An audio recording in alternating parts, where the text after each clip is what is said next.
au concours mondial de robotique First Global Challenge 2025 qui se tiendra à Panama City, au Panama, du 29 octobre au 1er novembre prochain. Le Niger y sera une nouvelle fois représenté grâce à des jeunes passionnés de haute technologie. Qui sont-ils? Dans quelles conditions ont-ils préparé ce challenge de haut niveau? Et bien évidemment, quels sont nos atouts et nos chances?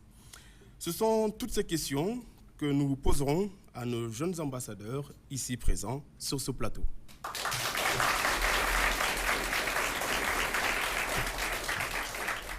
Il s'agit de Ibrahim Abdou, élève en terminale C. Ismaël Daouda, élève en deuxième année de maintenance industrielle.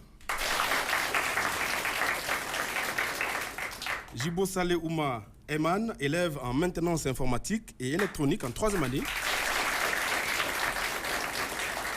Aboubakar Lamine en première année d'administration générale.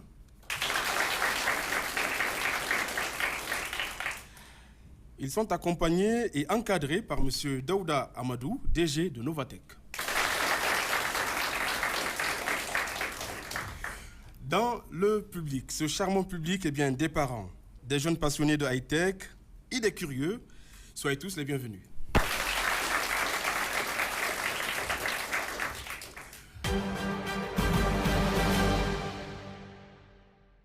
Mesdames, Messieurs, bonsoir et merci de nous rejoindre pour ce nouveau numéro de Jeunesse au micro.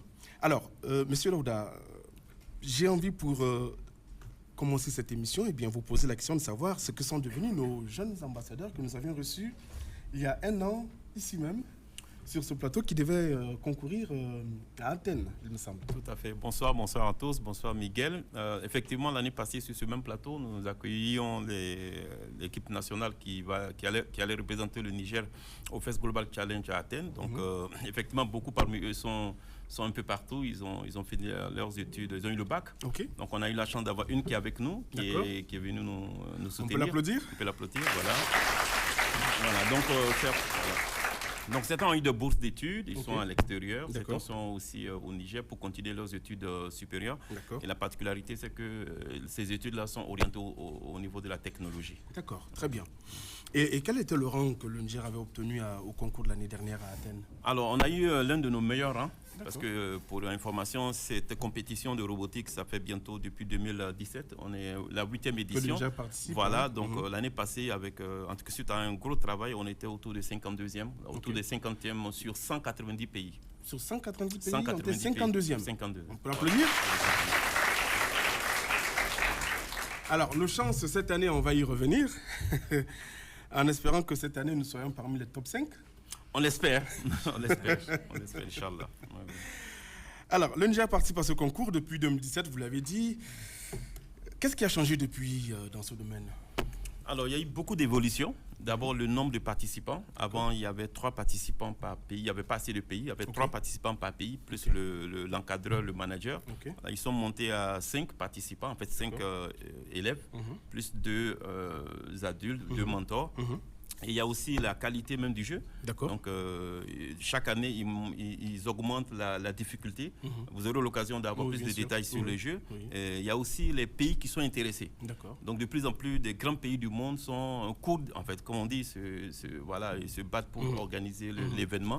Donc, il y a beaucoup d'améliorations au niveau de l'organisation. Et de plus en plus de gros partenaires internationaux s'intéressent pour soutenir l'activité, notamment des grandes universités internationales, notamment MIT, qui est la plus grande université technologique du monde, qui s'intéresse à cette compétition-là. Voilà. Alors, les jeunes, comment ça va? Ça va. Vous avez l'air timide, là. Hein, vous allez à un concours mondial, hein? Vous ne devez pas être timide.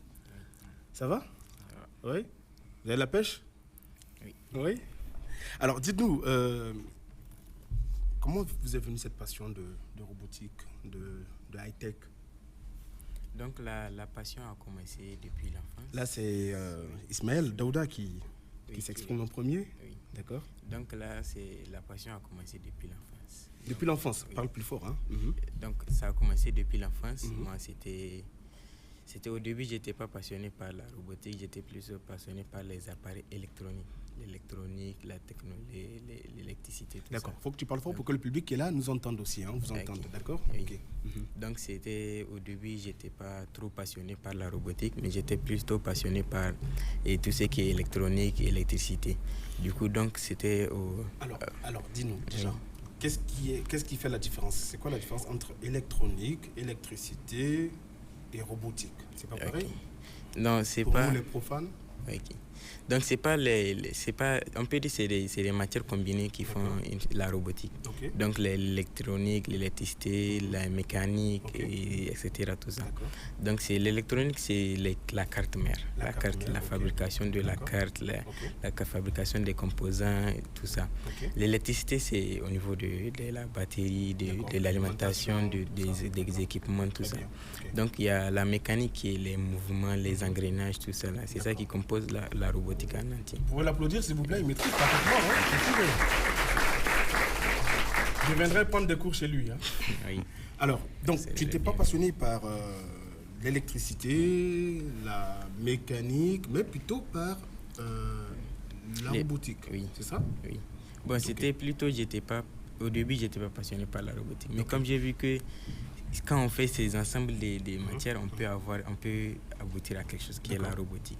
Du coup, donc, je me suis plutôt encore mis dans l'électricité, l'électronique, tout ça. Pour comprendre c'est quoi le la mécanisme, robotique. voilà, tout ça, tous ces éléments-là. Très bien. C'est comme ça que c'est venu. Oui, bon, au début, c'était venu par une formation que j'avais suivie. Au début, on m'avait amené, c'est un papa qui m'avait amené à une formation qui s'appelle Super Crack Academy. Du coup, au début, on était la deuxième édition, je pense bien, des jeunes qui ont été formés. Donc, on a eu à faire les formations en robotique, Scratch, l'art oratoire. Du coup, ils nous ont formés sur des robots. Au début, les robots j'étais pas trop intéressé, mais à un moment, un robot était gâté. On m'avait amené ça. Du coup, on m'a dit de réparer ça. Donc, j'ai pris ça, je me suis dit comment je vais faire pour réparer ça. J'ai fait des recherches, tout ça. Du coup, c'est de là-bas la passion a commencé. Donc, de fil en aiguille, c'est comme ça que tu t'es retrouvé en plein dedans dans la robotique. Très bien. Alors, le capitaine. Alors, dis-nous comment ça a commencé. Bon, moi je dirais que ça a commencé un peu plus tard parce que ça a commencé au lycée. J'étais en seconde. J'ai vu l'annonce pour le First Global. Je me suis inscrit, j'ai dit pourquoi pas. Je me suis inscrit, c'est là que ça a commencé le grand voyage de la robotique. Au début, je connaissais rien de la robotique. Je voyais seulement comment ça se passe. J'ai trouvé ça intéressant de comment assembler les choses et pouvait donner quelque chose d'extraordinaire. Et c'est de là que ça a commencé. Donc au départ, on peut être profane. On peut être profane, ouais. Et puis devenir des pros. Un génie. Ouais. D'accord. Oumba, comment ça va? Ça va. Ça va bien? Ouais. Ok. Alors, raconte-nous ton histoire à toi. Bon, pour moi, je dirais que ça a commencé depuis que je suis au collège. Parce qu'on nous faisait des cours sur l'informatique. C'était théorie, pas de pratique. On n'a jamais vu les ordinateurs, tout ça. Je me disais, pourquoi théorique et pas de pratique? Voilà. Et lorsque j'ai eu mon BEPC, je me suis dit que je ne vais pas aller au lycée général, mais plutôt je vais aller dans les écoles professionnelles pour savoir qu'est-ce qui se passe dans ces ordinateurs, comment ça se passe, comment ils ont constitué les ordinateurs et tout ça. Voilà, je suis venue ici à l'ICEP et vraiment, je dirais que c'était intéressant. Je me suis trouvée en maintenance et tout ça. Et par après, je me suis retrouvée dans la robotique. D'accord. Voilà. Alors, ça veut dire que là, tu as même de dépanner un ordinateur, c'est ça? Oui. Tu peux le faire sans problème? Bon, pour le moment, je dirais que on est... À la base, on n'est pas des professionnels. Quoi. Mais quand même, tu peux bricoler un tout petit peu. Voilà. On peut l'applaudir, s'il vous plaît? Bien. Et le tout dernier. Alors, raconte-nous. Ton histoire, c'est quoi? Moi, ça a commencé en classe de... Plus fort, parce que nos amis ne vous entendent pas. Moi, ça a commencé en classe de 3e. Il y avait mon grand frère qui m'avait envoyé des kits de programmation Et c'est de là que ça a commencé. C'était des kits de programmation en Arduino. C'est quoi Arduino? C'est un langage de programmation, c'est un logiciel. Un logiciel, il y a la carte d'abord. C'est sur la carte, on branche des composants pour pouvoir programmer soit le robot ou bien d'autres trucs. Et après, en seconde, je suis venu, j'ai participé à la robotique. Et c'est de là que ça a commencé. Et voilà, du coup, ça ne t'a plus lâché? Non. En 2000, tu as fait quoi? En 2023, j'ai commencé. C'était à Singapour, j'ai pas pu participer. Et en 2024, j'ai pu participer à Athènes. Le thème cette année est éco-équilibrium. Tu peux nous expliquer ce que cela signifie? Le thème éco-équilibrium signifie l'équilibre écologique, c'est comme c'est en anglais. Le thème de cette année se focalise plutôt sur les écosystèmes et l'équilibre écologique, on peut dire. D'accord. Le thème de cette année, c'est l'éco-équilibrium, et comme c'est sur la nature, c'est sur ça le jeu s'inspire cette année. D'accord, sur la nature, mais il faut faire quoi sur la nature? Oui, c'est comme c'est une simulation. De récolte des déchets pour donc, faut préserver la nature, oui, pour protéger l'environnement. D'accord. Du coup, donc c'est une simulation de récolte des déchets et de transformer ça en autre chose. D'accord. Qu'on peut utiliser dans la vie quotidienne. Du coup, donc il nous donne des robots pour faire une simulation. C'est comme si c'est des vrais robots qui sont dans la nature, qui récoltent, qui nettoient tout ça, qui fait autonome. Juste l'humain, lui, il va venir pour faire les réglages. Oui. Ouma, tu souhaites rajouter quelque chose? Oui. Non? C'est bon. C'est bon? Alors, votre équipe là, elle s'est constituée comment? Vous n'êtes pas tombé du ciel, non? Je pense que... comment ça s'est passé? Oui, effectivement, l'équipe, c'est depuis... Le Niger participait depuis 2017. Du coup, mais au début, c'était pas avec nous, c'était pas nous qui comprenons. Mais c'est en 2019... on a commencé les vraies équipes ont commencé à faire les robots, tout ça là. Donc, on partait dans des écoles à hauteur pour sélectionner les jeunes qui vont participer à la compétition. Donc, nous, après ça, on a eu à faire des sélections. Du coup, moi, j'ai commencé depuis 2018 à la compétition. Donc, en ce temps, j'étais très jeune. Justement, j'allais demander, tu avais quel âge en 2018? En ce temps, j'avais 10 ans, je pense bien, si je n'ai pas du miracle. À ce temps, j'avais 10 ans, donc j'avais commencé la robotique. On m'avait dit, donc, pourquoi je ne vais pas venir pour voir ce qu'on fait là-bas. Je suis parti, donc c'est de là-bas que j'ai pu intégrer l'équipe. Mais bon, j'ai pu voyager en 2023. C'est en 2023 on a commencé les sélections, les vraies sélections. Du coup, on appelait les candidats de partout. On ne va pas dire qu'on va partir dans des écoles pour chercher les gens. Du coup, on a dit, on va appeler tout le monde va venir participer. Donc, c'est là-bas on a sélectionné 10 jeunes. Donc, nous, on fait partie dedans. Donc, c'est les jeunes là qui vont participer à la compétition. Alors, si je comprends, c'est les meilleurs qui ont été sélectionnés ou qu'est-ce qui s'est passé? Il y a des critères. Il y a des critères. C'est quoi les critères? On peut dire que même si la personne ne connaît rien en robotique, s'il est passionné et qu'il aime la chose et qu'il est curieux, il peut participer. Donc, un des critères, c'est la passion, être motivé. Et aussi être âgé de moins de 18 ans. Moins de 18 ans, être âgé de moins de 18 ans. Parce que les gens, on ne peut pas prendre des gens qui font le bac et les gens qui font c'est du lycée, on peut dire. C'est du lycée. D'accord. Oui. Parce que même les gens qui ont été sélectionnés, c'était des jeunes qui ne connaissaient rien dans la technologie. Même allumer ordinateur, c'est un problème. Donc c'est là-bas ils ont commencé à découvrir comment ça marche. Et puis ils ont continué dans la technologie. Et le virus, la menace a pris. Oui, voilà. Ça a pris. Et la bactérie nous a contaminés. La bactérie nous a contaminés. D'accord. Alors, ça vous a pris combien de temps pour concevoir ce robot-là que je vois? Il y a un robot qui est là. Ça vous a pris combien de temps pour le concevoir? Et vous allez aussi nous le présenter, hein? D'accord? Alors, présentez-nous déjà. Dites-nous combien de temps ça vous a pris pour le concevoir? Qui c'est qui va... Bon, je dirais que ça nous a pris 1 mois. 1 mois? Oui, les assemblages, les réglages, tout ça pour arriver à la fin. D'accord. Donc pour avoir le produit fini que nous avons là, ça vous a pris 1 mois? Non, bon, au total, ça nous a pris 6 mois. Mais c'était 1 mois pour concevoir nos idées. Tout ce qu'on a eu à réfléchir comme idée, pour comme se réflexion, préparer, pour se préparer pour la compétition. Donc c'est ça qui nous a pris 1 mois. On a fait plusieurs prototypes, on peut dire. On a fait 2 robots, je crois, qu'on a testé. On a vu que ça ne marche pas bien. Oui, bien sûr, il faut toujours faire des essais. Ouais, des essais, voilà. C'est avec ces essais qu'on a pu apprendre de nos erreurs et au fur et à mesure, on a corrigé pour avoir le produit final. Ok, d'accord. Alors, oui, c'est bon.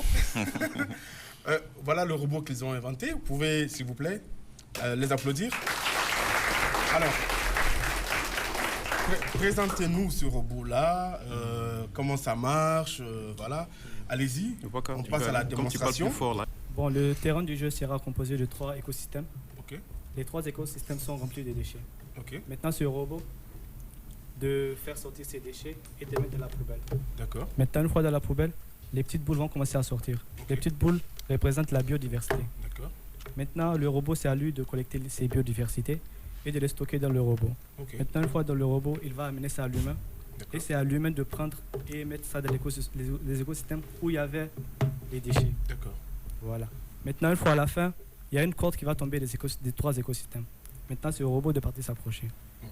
Quand il s'accroche, ça représente, quand il est dans un niveau précis, il va... C'est comme si on peut dire que ça représente l'équilibre entre les 3 écosystèmes. D'accord. Voilà. Mais là, l'accord, on n'a pas d'accord. On n'a pas d'accord ici, voilà. tout à fait. Donc, on nous explique quand même, oui, d'accord. C'est une petite simulation. C'est comme si le robot, lui, il part dans la nature, il voit les déchets, il les récolte. Donc, c'est les déchets qui sont... Donc, c'est les déchets qui sont les petites boules. D'accord. Donc, lui, il les récolte. D'accord. On a les petites boules ici? Oui, ils sont... Oui, d'accord, très bien. Les petites boules, c'est la biodiversité. Les grandes boules, on n'a pas... Malheureusement, on a oublié, on n'a pas amené. D'accord. Donc, c'est eux les déchets. C'est eux les déchets qui constituent les déchets. Donc, ça, c'est le ramasseur. Ok.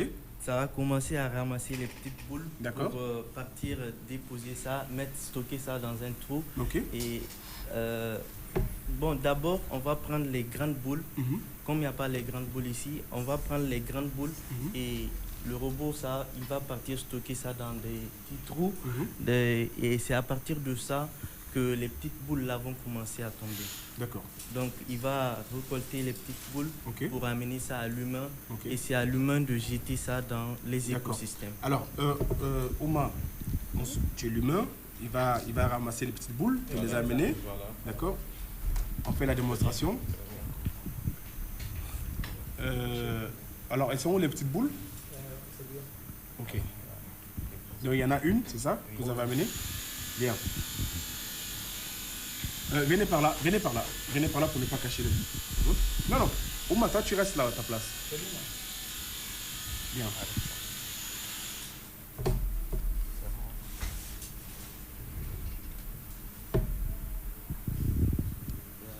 Ok. Il y a remis la boule? D'accord, très bien. Et tu remets ça dans les écosystèmes. Voilà. Donc c'est un peu ça. Oui? Oui, bien sûr. Oui. Après le robot, il va partir là où sont les 3 écosystèmes. Il y a des cordes qui vont tomber et c'est à partir de ça, les cordes vont s'enrouler. Et le robot va monter. Donc il y a 4 niveaux. Il y a le premier niveau, il y a le deuxième niveau, il y a le troisième et il y a le quatrième. Le premier niveau, c'est là qu'il y aura les classements des équipes. Si vous êtes au premier niveau, vous n'allez pas avoir la chance de ceux qui seront au 4e niveau. Très bien. C'est un peu ça globalement. Hein? Oui, absolument. On peut les applaudir s'il vous plaît.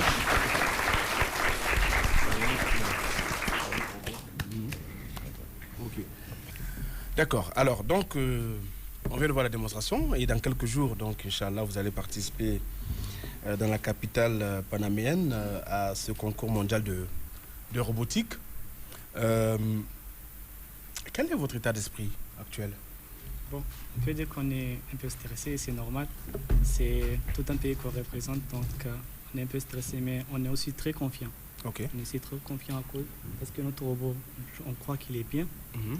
Il répond aux critères de la compétition et on a de la chance.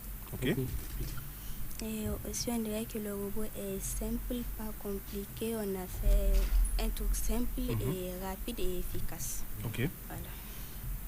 Alors, et toi, ça va? Tu es confiant? Oui. Monsieur Daouda. Oui. Quelles sont les chances, les atouts? Je le disais tout à l'heure. Quels sont les atouts et les chances du Niger à ce concours mondial? D'accord, donc merci Miguel. Effectivement, j'avais oublié de dire que parmi les jeunes de l'année passée, il y a 2 qui sont là. Voilà, en fait, plus Nana qui est derrière. En fait, la stratégie, c'était de dire, avant, quand les jeunes partaient, ils ne repartaient pas 2 fois. Donc, on a vu qu'il y a certains pays qui amènent leur équipe plusieurs fois parce qu'ils gagnent en expérience. Donc, on a gardé les 2 de la Grèce de l'année passée, l'année dernière. Pour qu'ils puissent avoir de l'expérience, on a privilégié les anciens pour qu'on puisse avoir plus de médailles. Parce que, pour votre information, il y a beaucoup de prix pendant cette compétition-là. Donc, ils ont eu de l'expérience. Et pour information, tout ce que vous voyez là, les jeunes, ils l'ont fabriqué pratiquement à 90%. 90%, c'est eux qui ont fait ça. Et pour information, la documentation est en anglais, donc ils se débrouillent. Donc, c'est pour développer vraiment l'esprit de recherche, on les laisse eux-mêmes faire les erreurs, tout ça. Donc, on pense que effectivement, ils ont répondu à pas mal de critères de ce robot-là par rapport à la compétition. Peut-être ce qu'ils n'ont pas rajouté, c'est que pendant la compétition, c'est des alliances. C'est des alliances entre pays. Donc, c'est 3 pays qui jouent contre 3 pays. C'est pour renforcer la collaboration entre les pays autour de la technologie. Donc, vous allez vous retrouver peut-être avec la Chine. Bon, vous voyez, vous allez retrouver avec, je ne sais pas, l'Australie. Vous êtes dans la même alliance. On appelle ça des alliances. Voilà, 3 pays contre 3 pays pendant 2 minutes, 2 minutes 30 secondes. Et c'est des centaines de jeux. C'est des centaines de matchs, pardon. Ça va très dans vite. le maniement de ce robot-là. Voilà, donc ça va très vite. Les points montent rapidement. Donc c'est l'occasion de dire que pendant la compétition, on invite le public, ceux qui nous regardent, on va peut-être partager le lien. C'est en direct sur YouTube. C'est en direct sur YouTube. Et il y a plusieurs terrains. Il y a 5 terrains et chaque terrain est en live sur YouTube. C'est un peu comme pendant les compétitions mondiales de football. Exactement. Plusieurs matchs se jouent à plusieurs même endroits, chose. Voilà. Et autre chose, c'est pour dire aussi que ça représente un peu les Jeux olympiques de la robotique. C'est très important parce que, comme je dis, à 180, c'est tous les pays du monde. Ils ne veulent pas exclure tout le monde. Donc tous les pays du monde sont réunis. Donc pour revenir à ta question, vraiment, il y a plus de chances parce que l'équipe a eu beaucoup d'expérience.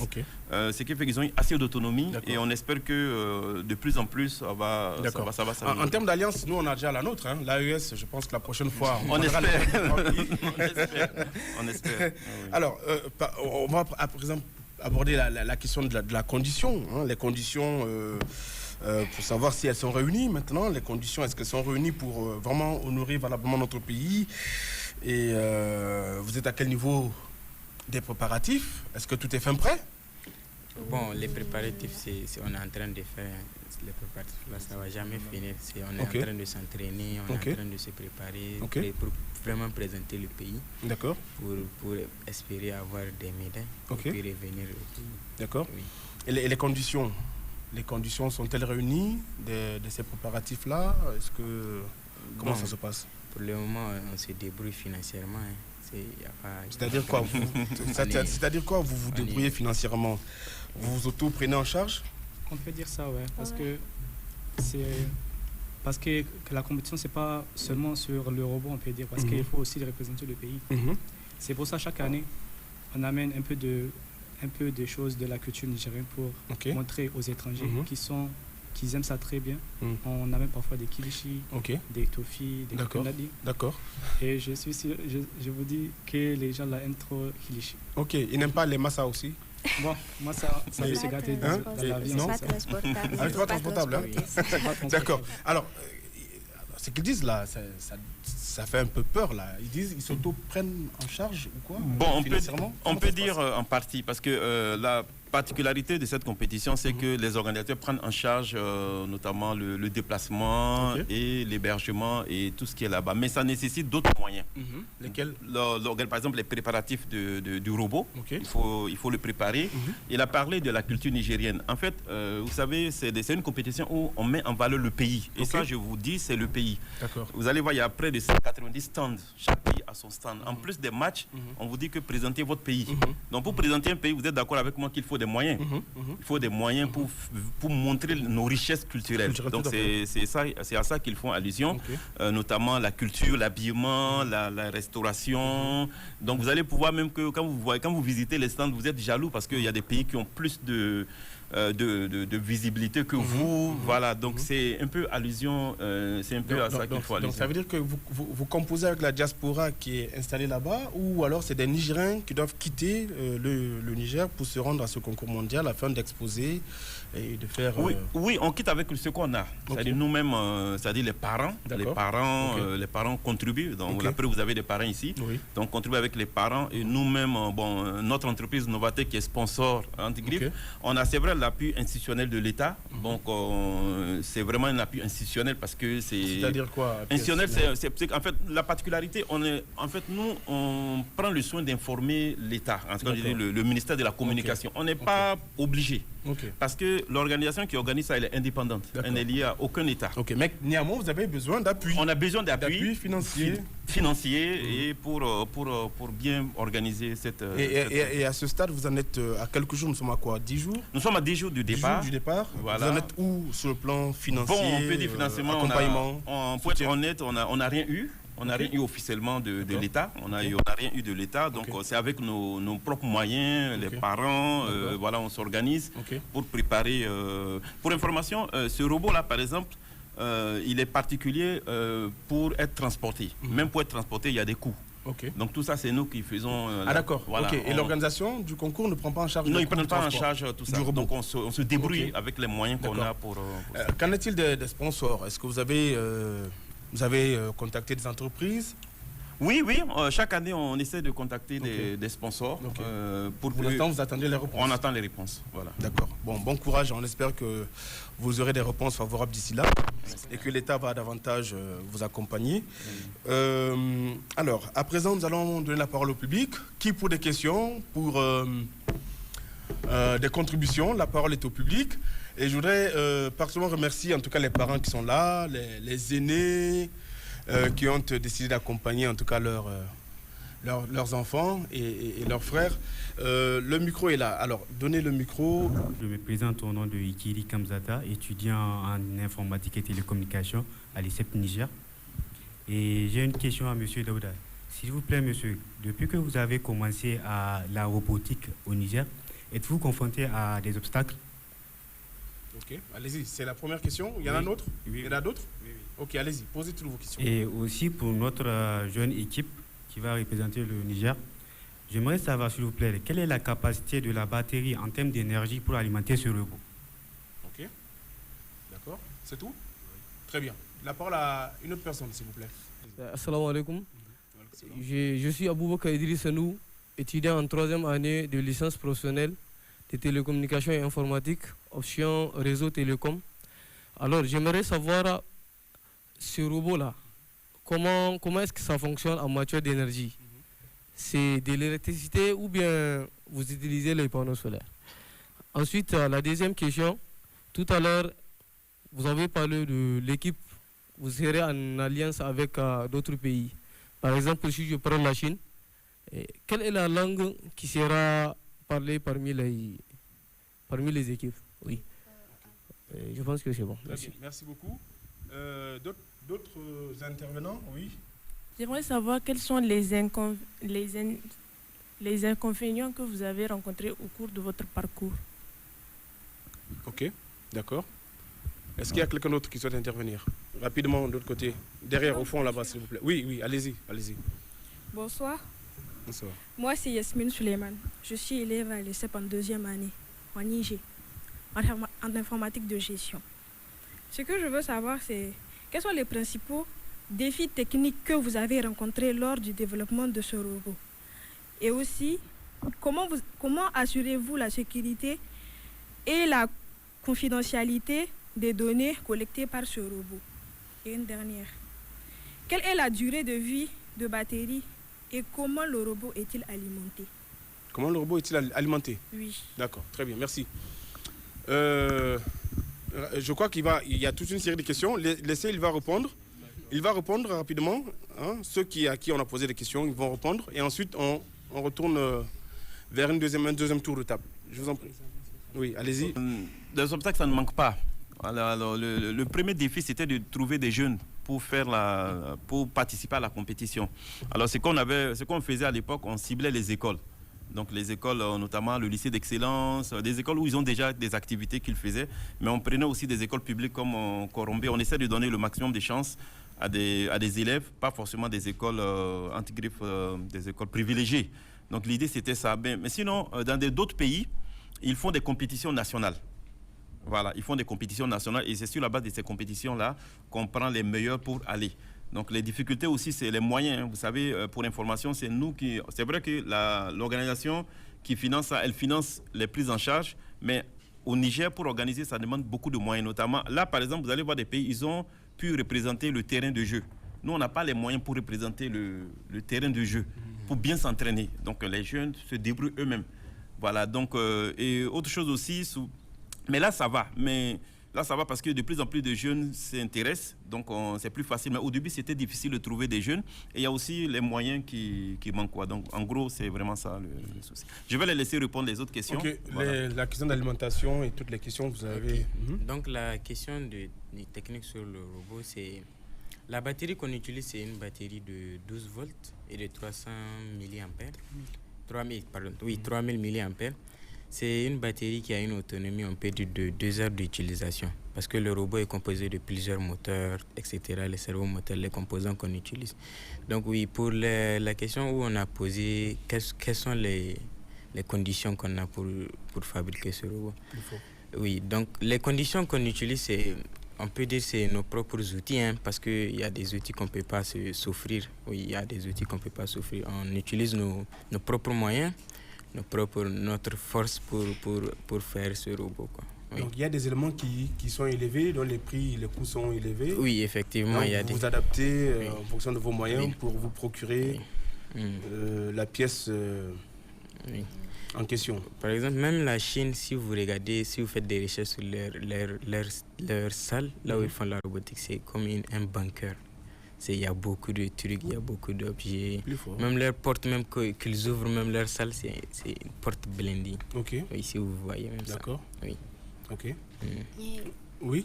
Pour répondre à la question de la langue... Plus fort, s'il vous plaît, qu'ils vous entendent. Pour répondre à la question de la langue qu'on parle une fois là-bas, c'est l'anglais. Je dirais que l'anglais est la langue la plus parlée dans tous les pays du monde. Voilà. Donc c'est la langue qui est la plus parlée là-bas à ce concours? Oui, c'est l'anglais. Ouais. Oui. Ouais, et comment vous faites? Vous parlez anglais? Ouais, on parle anglais. Ok. Une fois dans les stands... Plus fort, s'il vous plaît, plus fort. La langue qui est parlée avec tous les teams, c'est l'anglais, mais quand on revient au stand, on parle français. Bon, pour communiquer avec les autres équipes, c'est forcément l'anglais. Okay. Parce que même si les pays, c'est des Chinois, même si c'est des Coréens, même si c'est des... On ne sait jamais. C'est l'anglais, c'est forcément la langue qu'ils doivent parler. C'est pour ça, même dans le critère de la sélection, il faut au moins une personne qui sait parler l'anglais. Okay. Parce qu'une fois là-bas, c'est une personne qui parle l'anglais bien, qui doit présenter aux juges, avec les juges plutôt, pour expliquer comment ils ont construit le robot, quels sont les prototypes et quels sont les enjeux qu'ils ont confrontés tout au long de la saison. D'accord, très bien. Ok. Est-ce qu'il y a des questions qui ont été posées qui n'ont pas eu de réponse? C'est bon? Très bien. D'autres questions rapidement, s'il vous plaît. Je me présente Abdoulaziz Ahmed Diba Abdelkhalid, étudiant en 2e année à l'ESSEP Niger, en licence professionnelle télécommunication et informatique. Et ma question, c'est de savoir le robot qu'ils nous ont présenté, avec quel type de langage ils l'ont réalisé? C'est avec un langage assembleur ou bien avec un langage moderne? Oui, ok, d'accord, très bien. Quelqu'un d'autre? Merci. Oui, j'avais promis, s'il vous plaît. Passez d'abord le micro là, ensuite vous lui donnez le micro. Oui. Salam alaikum. Je me nomme Kailgarb Noureddin. Je suis élève à l'ESSEP Niger en 2e année réseau télécom. La question que j'aimerais poser aux membres de l'équipe, comment se fait votre sélection des membres? Est-ce que vous allez dans les écoles spécialisées dans l'informatique pour faire la sélection ou bien vous recrutez des jeunes talents des entreprises? Aussi, j'aurais une deuxième question. le but de cette compétition, elle a été créée pourquoi? La compétition mondiale. Ok. Je pense que la première question, on a déjà répondu à cette question, mais comme il parlait à voix basse, vous n'avez pas entendu la réponse. Il parlait à voix basse, on entendait. D'accord. Allez, de remettez à la jeune fille, s'il vous plaît. Du coup, j'aimerais savoir comment vous allez transporter ça. Genre, ce sera sous forme de colis ou bien comment? Et le deuxième robot, ils sont ensemble ou bien... Ok, on reviendra sur le deuxième robot après. Oui. Aussi, ça c'est pour l'équipe. Comment vous gérez le stress du concours? Parce que c'est bientôt, et puis comme c'est pas ici, comme vous allez aussi parler l'anglais, bon, je sais pas si vous débrouillez bien.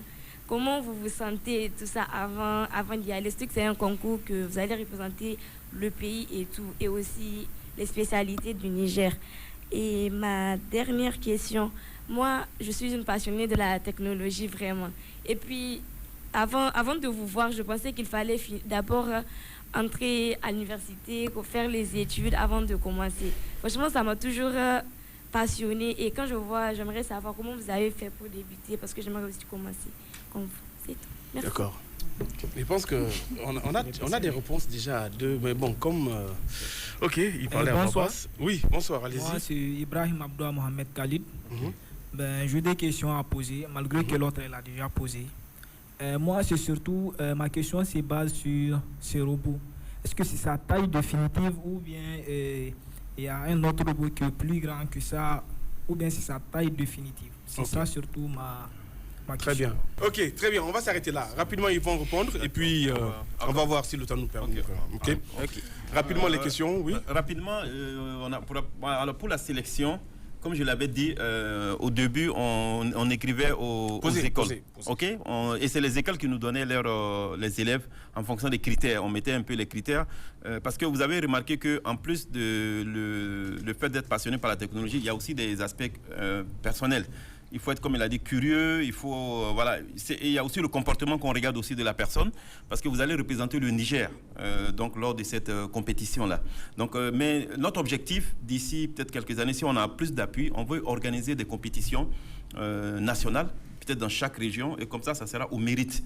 Mais pour le moment, on a nous-mêmes nos propres critères de choix, et chaque pays est autonome pour choisir ses propres critères. Donc, parce qu'il n'y a pas de critères à part l'âge. Le fait de parler l'anglais et d'être passionné, on est libre de faire ça. Donc ça c'est un. Deuxième chose rapidement, pour la caisse. Il y avait une question sur la caisse. Alors ce robot-là, il tourne autour de 50 cm sur 50 cm, mais ce n'est pas sa taille exacte. Hein. Il y a sa taille au début et il y a la taille pendant la compétition. Alors on met dans une caisse de 60 x 60, c'est une caisse qui a la forme d'un cube. On met ça dedans et ça se met en dessous. Et c'est là où souvent on a beaucoup de difficultés parce que ça dépend des avions. Si l'avion n'est pas assez grand, souvent c'est très compliqué. Il y a des pays malheureusement ils partent là-bas sans leur robot. Okay. Malheureusement, oui. C'est vraiment des épreuves. Au-delà même de la compétition, c'est vraiment beaucoup d'épreuves. Là, par exemple, le voyage va se faire à peu près 2 jours de voyage à peu près. Oui. Imaginez, donc il y a beaucoup d'épreuves, les gens viennent fatigués. Donc voilà les éléments de réponse que je vais te donner. Sans compter le décalage horaire. Voilà. Le poids, quel est le poids de ce robot? Alors, pour le poids, il n'y a pas de... Oui, il n'y a pas de critère, oui, mais quand même, combien à peu près le kilo? Bon, on n'a pas pesé. On n'a pas pesé?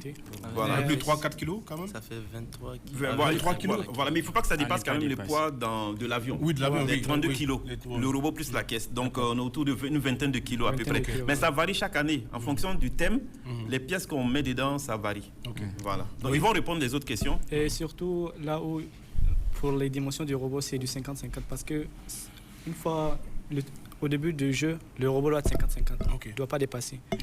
Mais une fois le jeu commence, il peut être sans, il n'y a pas de problème. Mais c'est strict en fait. On ne peut pas dépasser les 50 cm. D'accord. Oui. Il y avait d'autres... il y a sur les langages de programmation. On utilise le JavaScript. OneBot Java. Ce n'est pas la même chose avec le Java qu'on programme. Mais on utilise le JavaScript qui s'appelle OneBot Java. On programme avec ce langage. Et aussi, il y a le langage bloc qui s'appelle OneBlock, et OneBlock, c'est ça. On utilise ça pour programmer. On utilise plus le OneBlock pour programmer parce que c'est plus facile et plus maniable à comprendre. Oui. Alors, il y avait une autre question qui n'a pas eu de réponse. Ouais, quelqu'un aussi a parlé du stress. Oui, du stress. Voilà.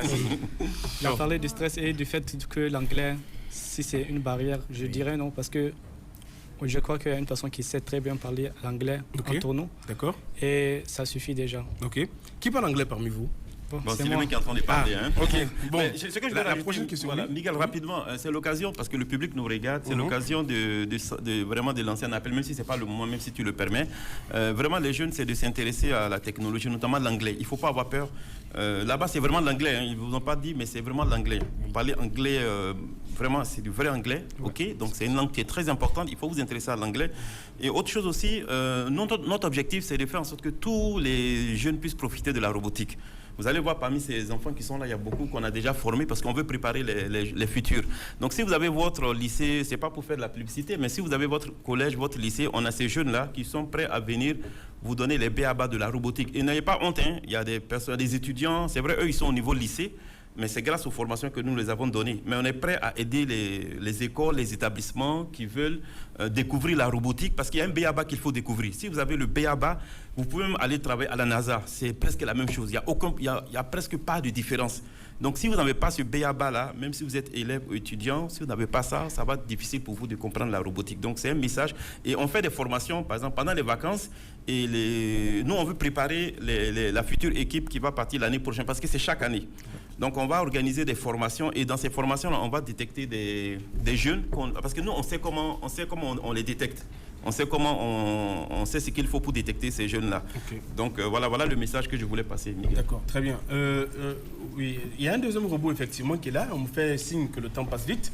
Alors, qui c'est qui l'a créé? Qui c'est qui l'a inventé? Est-ce que dans le public, j'ai oublié de demander s'il y en avait qui ont des projets dans le domaine de la robotique ou s'il y en a qui ont déjà créé je ne sais pas moi, un appareil inventé ou je ne sais pas moi. Bon, alors, on a ce robot, le deuxième qui est là. Oui. Qui c'est qui l'a inventé? Bon, ce n'était pas nous seuls. On était d'une équipe qui une équipe, d'accord. D'accord. Et c'est quoi? C'est un robot qui s'appelle Gonadroid. Il s'appelle comment? Gonadroid. Gona qui veut dire champ et Android qui veut dire la technologie, la robotique. Ah, ok. Gonadroid, d'accord. Gona. Oui, donc c'est un robot qui fait le sémi de 3 types de graines, le mil, le niébé et l'arachide. Ok. Donc c'est ces 3 types de graines il fait. Il consiste sur 3 mécanismes. Donc il creuse, il met les graines et puis il ferme les silicones. Ok. Est-ce c'est possible de faire une démonstration là? Mais bon, on n'est pas sur terre, on est maintenant sur un ciment. C'est ça. Mais quand même, le fait, je sais pas, la mécanique de prendre la graine, montrez-nous comment ça marche. C'est un robot qui est conçu sur 4 types de moteurs. Okay. Il a 4 moteurs sur chaque roue. Il y a 4 CC qui lui permet d'être plus maniable. Okay. On a prévu d'utiliser le solaire pour alimenter ça. Okay. Puisqu'il travaille dans le champ? Oui, puisqu'il travaille dans le champ et puis il ne sera pas alimenté autonome. Maintenant, il y a ces 2 moteurs qui sont en haut, les noirs là. C'est des moteurs. C'est les mêmes moteurs qu'on a utilisés sur les roues. Donc, il a les mécanismes qui creusent ici en bas. Il y a ce mécanisme là. Donc, c'est ça qui creuse les silicones. Okay. Si vous voyez une boîte en haut là ici, c'est là où on met les graines, les 3 types de graines qu'on veut. Dans le micro. Donc oui, c'est ça, c'est là-bas où on met les graines. Donc c'est là-bas les graines vont sortir pour tomber dans les silicones. Donc dans les petits trous que le robot aura fait. Voilà, effectivement. Donc c'est le mécanisme qui est à l'arrière qui va fermer le trou. Le trou. Donc il sème, voilà. Il referme le trou, il avance, ainsi de suite, il sème, il referme le trou. Il n'est pas autonome, hein, il est piloté à distance. C'est pas un robot autonome jusqu'à maintenant. Mais on a prévu d'intégrer l'IA. Et puis d'installer des... L'IA, c'est l'intelligence artificielle. Voilà, l'intelligence artificielle, effectivement. Okay. Et d'intégrer panneaux solaires pour qu'ils soient autonomes sur l'énergie. Beaucoup plus autonomes. Voilà. Et puis, c'est seulement on va venir faire les maintenances et puis après, on va laisser ça. Il va travailler lui seul. Okay. Mais pour le moment, il est piloté. D'accord. C'est un prototype, c'est pas un... C'est un prototype. Ça commence toujours par des prototypes. Oui. Et le plus important, c'est d'avoir déjà cette initiative, c'est d'avoir l'idée. Et maintenant, vous avez besoin de quoi pour davantage perfectionner vos recherches? C'est beaucoup de choses. Parce qu'il y a des robots qui sont en Europe, il y a des qui s'appellent Pharmadroid, je pense bien. C'est un grand robot, il est plus immense que le plateau. Hein. D'accord. Il est grand, c'est un grand robot. Donc lui aussi, c'est presque les mêmes fonctionnalités avec celui-là. Mais un peu plus mais là, pour celui-là, pour le développer, parce que c'est un prototype, vous avez besoin de moyens pour on a besoin de beaucoup de moyens. On a besoin de beaucoup de moyens sur les plans, les matériels, ce qu'on utilise, la technologie qu'on doit implémenter dedans. Parce que maintenant, les cartes qui sont utilisées dedans ne peuvent pas prendre l'IA. Donc on est en train de faire des recherches pour voir ce qu'on peut amener. Donc vous avez besoin de ressources financières. Oui, effectivement, on a besoin surtout, de beaucoup c'est ça le nerf de la guerre. Oui. Très bien. On les applaudit, s'il vous plaît. C'est la génération consciente, hein, qui souhaite parler. Ok. Ah d'accord, très bien. Ok. Salam alaikum. Bonsoir tout le monde. Bonsoir. Comment allez-vous? Bien, merci. C'est un réel plaisir de parvenir à assister à ces plateaux afin de prouver notre soutien à nos jeunes petits frères. Et nous profitons de cette occasion pour appeler l'État à s'engager davantage dans les nouvelles technologies. Parce qu'aujourd'hui, c'est un domaine très complexe et très compétitif. Incontournable, oui. Voilà. Merci beaucoup. Merci et aussi. Nous implorons de faciliter et de faire en sorte qu'on va remporter des meilleurs prix dans la compétition. Merci. Inch'Allah. Bien. Alors, les amis, vous serez au Panama dans quelques jours. De retour du Panama, qu'est-ce que vous comptez faire? Bon, maintenant, là, on parle projet. Jusqu'à maintenant, pas même quand on va revenir. Même maintenant, on organise des formations pour les enfants. Ok. On ne s'est pas dit on ne va pas laisser nos connaissances garder comme ça sans partager. Ça. Oui. Oui.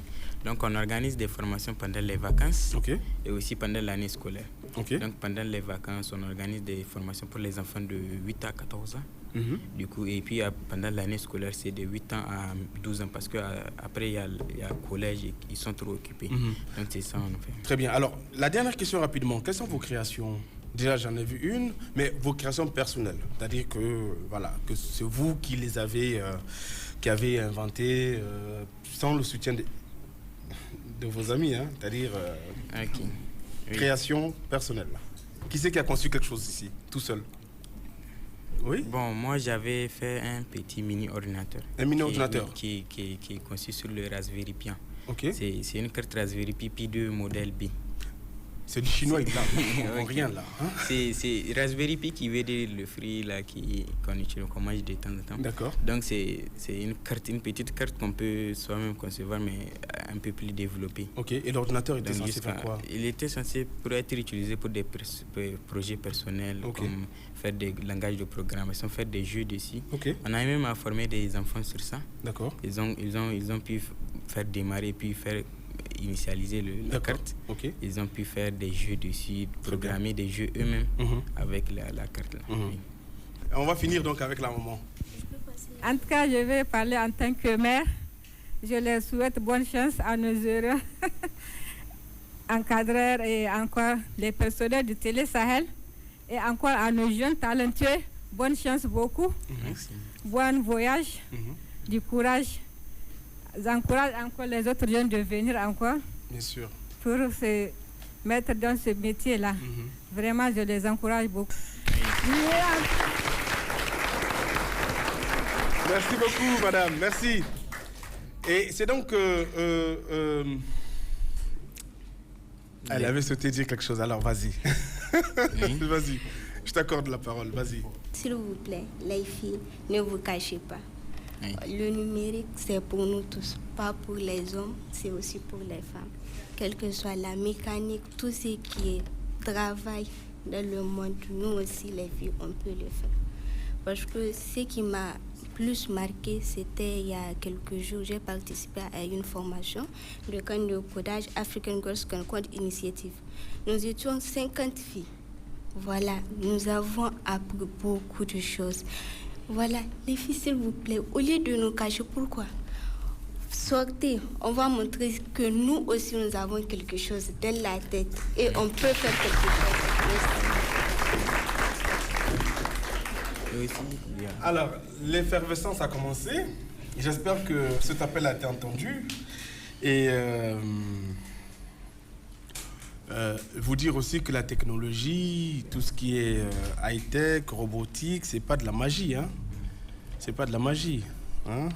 Donc c'est comme les mathématiques, n'est-ce pas? Très bien.